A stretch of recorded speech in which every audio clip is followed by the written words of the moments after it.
Hey guys, welcome back to my channel and welcome to my March recap and April TBR. Okay, so let's start off with some stats. I pulled these all from Storygraph and I'll throw them up here on the screen while I talk about them too. So in March, I read 5 books, which was 1,722 pages. All 100% of my 5 books were between 300 and 499 pages, so I guess I like that length. This is interesting. I read 40% nonfiction and 60% fiction this month, which I think in February I read all fiction, so I'm happy to have been able to sprinkle some nonfiction in this month. I read romance, a sports romance, a contemporary romance, a religion book, a memoir / essay book, so a really good variance in genre as well, which I'm proud of. I read 20% of my books, which I think is just one, in print, 20% audio, so 1 audio, and then 60% digital. So I mostly read on my Kindle, but my 2 nonfiction books, I actually read 1 in print that I have, and then 1 on audio, which I will talk about in a minute. And then my average rating this month was 4.4 stars. So I had 3 4-star reads and 2 5-star reads, which I feel like is a really good month of reading. So those are all my statistics for March. Now getting into the specific books I read in March, starting with the fiction. And the first one I read is My Lucky Charm by Courtney Walsh. I gave this one an 80 out of 100. If you didn't know, this one comes after My Phony Valentine, which is another interconnected standalone that Courtney Walsh wrote. And this one specifically is a hockey romance. It's Grumpy Sunshine. It has a little bit of appearances from the couple from My Phony Valentine, which is really fun if you've read that. So this one is about Eloise and Gray, and Gray is a hockey player on the team, and then Eloise is basically hired to be like his assistant, but she does a lot more than just assisting. Like, she gets his groceries, like all of these different tasks, and he really doesn't want an assistant. And so that's where you get the grumpy and then the sunshine. And I've seen a lot of people say that they didn't like Gray's character because he was like mean or he was a jerk or whatever, and I loved Gray and Eloise. I thought they were so sweet, and I just feel like he's one of those characters where he is kind of being a jerk sometimes and being really rude, but I just feel like it's one of those things where, like, if the author does it right and you can see like their inner thoughts and what they're feeling, it's like most people are not being a jerk to be a jerk. It's like their anxiety or something else deeper going on that's just like coming out that way. And so I thought Courtney Walsh did a really good job writing his character, writing both of their characters. I love their chemistry. I really, really love this book. It is closed door, and it takes place around like St. Patrick's Day, which I thought was kind of fun. So I read it around that time in March, and I think it's just fun to have like random little books that you can read for the smaller holidays. And they talk about, they're in Chicago, so like the river, dyeing the river green, all those things, which I thought was a really fun added touch. Next we have 10 Rules for Baking It by Sophie Sullivan. This one I gave an 82 out of 100, and this one is essentially kind of a workplace romance. It's about Everly and Chris, and they work together at this radio station, and to kind of boost ratings, they hold this like bachelorette style competition where one of the like producers of the radio show goes on dates with like these fans that have written in, but then all the while, you know, Chris is her boss, and obviously there's something going on there because it's a workplace romance. And something I absolutely loved about this book was, first of all, this was my first Sophie Sullivan book, and I loved how simple her writing was. It was easy to understand, it was fun. And also in this book, Everly has like major anxiety, social anxiety, panic attacks, those kinds of things. And I just feel like she wrote it so well to kind of encapsulate what that feels like as somebody who has experienced and struggled with those things. I felt really seen, and I feel like Everly really challenged herself in this book, and you got to see her grow and also like honor her feelings and her struggles and not like push herself too much.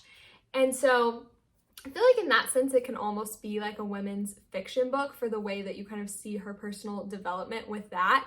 But also the romance is really good. Chris is so sweet in the way that he just takes care of her. There's some really fun side characters and just little mini micro tropes and things that I just loved. And so I definitely recommend this book. This one is also a closed door romance.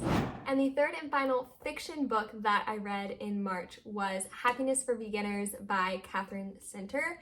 If you've heard of this, it might be because they recently made a Netflix movie. And so I specifically read this book this month so that I could watch the movie, which I also loved. But this book is basically, I gave it 85 out of 100. I forgot to say that.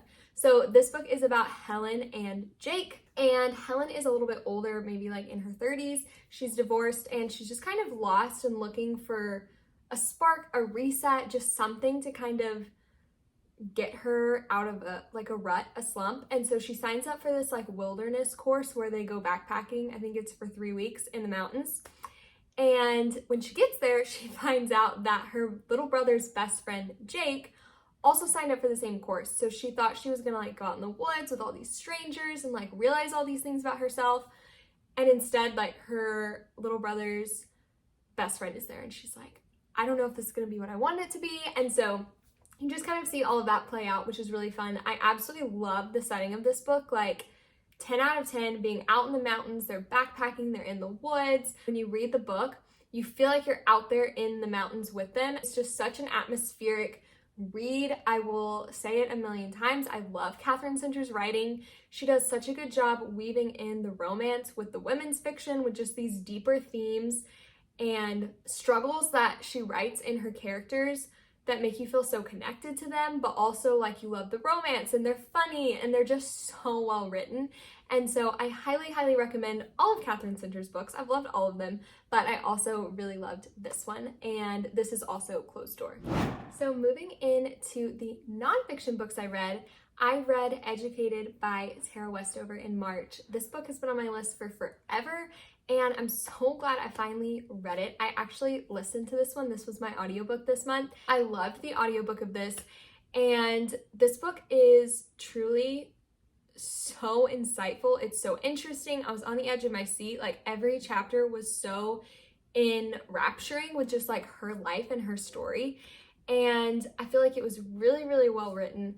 It has so many themes of family loyalty with how she basically grew up in a Mormon home. They were very had a bunch of land, and her dad was prepping for doomsday and all of these things, just like a crazy out in the middle of nowhere kind of story. And so she talks about family loyalty. She talks about the power of the narratives that we tell ourselves and what we speak to ourselves, and kind of these stories we craft in our brain and how that impacts how we live our lives. She talks about, of course, the value of education and what education really means. She got an education, living at home with her family. It was just a very different kind of education than you would get in a public school or a private school or a university or whatever that might be. And just talking about the power of education to kind of trap us and hold us back and brainwash us, or the power of education to enlighten us, to set us forth into something new. And then she also kind of touches on the power of place, how where she was raised really made her who she was, and how when you get out of certain environments, you can change. It was both, the story was so, like I said, just intriguing and interesting to listen to, and it also had so many great themes and lessons and just things that I'm going to continue to ponder in the months to come. And so I highly recommend this memoir. I gave it a 90 out of 100. I loved it, and you should read it.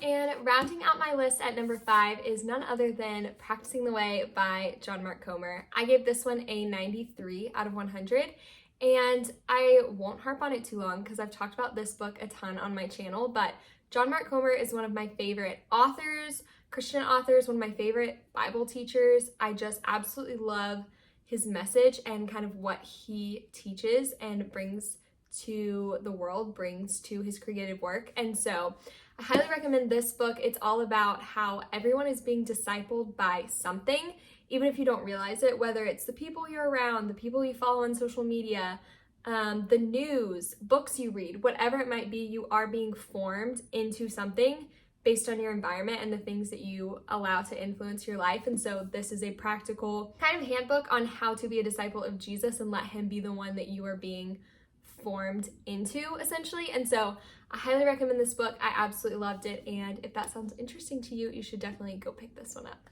Okay, so ending off this video with my April TBR. I'm really excited about April. It's feeling more like spring, and I feel like I have some really fun books to read this month. So first, I have been reading The Gifts of Imperfection by Brene Brown, and I plan to finish that this month.